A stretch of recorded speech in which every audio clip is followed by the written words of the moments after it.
যারা আমার হাসি খুশি পরিবারকে ধ্বংস করে দিয়েছিল। ঐশ্বর্য, আমার বইটা ফেরত দাও। না দেব না, আগে আমাকে ধরো। দেখো, এটা জাদু না? এই ম্যাজিক বলটাই সব কিছু উল্টো। এই কাহিনী হলো বিশ্বাসের, বিশ্বাসঘাতকতার, প্রেম এবং প্রতিশোধের। এই গল্প হলো দুই বন্ধুর গল্প।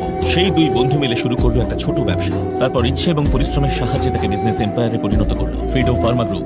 এই হলো দুই প্রাণের বন্ধু, আনন্দ প্রসাদ এবং সঞ্জয় মিত্র।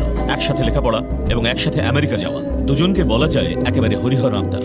ভাগ্য ভালো যে তাদের স্ত্রীরাও একে অন্যের বেস্ট ফ্রেন্ড হয়ে যায়। আনন্দ প্রসাদের একটি ছেলে হয়েছিল যার নাম ছিল অমর, আর সঞ্জয়ের হয় একটি মেয়ে যার নাম ছিল ঐশ্বর্য। এই দুটি পরিবারের একটাই ইচ্ছে ছিল যে তাদের বন্ধুত্ব আত্মীয়তায় পরিবর্তিত হোক। এটা তোমাদের নয়, এটা হলো খোদার মর্জি। এই সম্পর্কে জালাল খুব খুশি হয়েছিল। জালাল এদের জীবনের সঙ্গে ওতপ্রোতভাবে জড়িত ছিল। শিক্ষা দীক্ষা বা অর্থে কোনোভাবে সমকক্ষ ছিল না, কিন্তু দুই বন্ধুই ওকে আমেরিকায় নিয়ে আসে। অমর আর ঐশ্বর্যের সম্পর্ক ধীরে ধীরে গড়ে ওঠে। জানতে চান ওদের কেমিস্ট্রি কেমন ছিল? কি হলো, তুমি এত টেনশন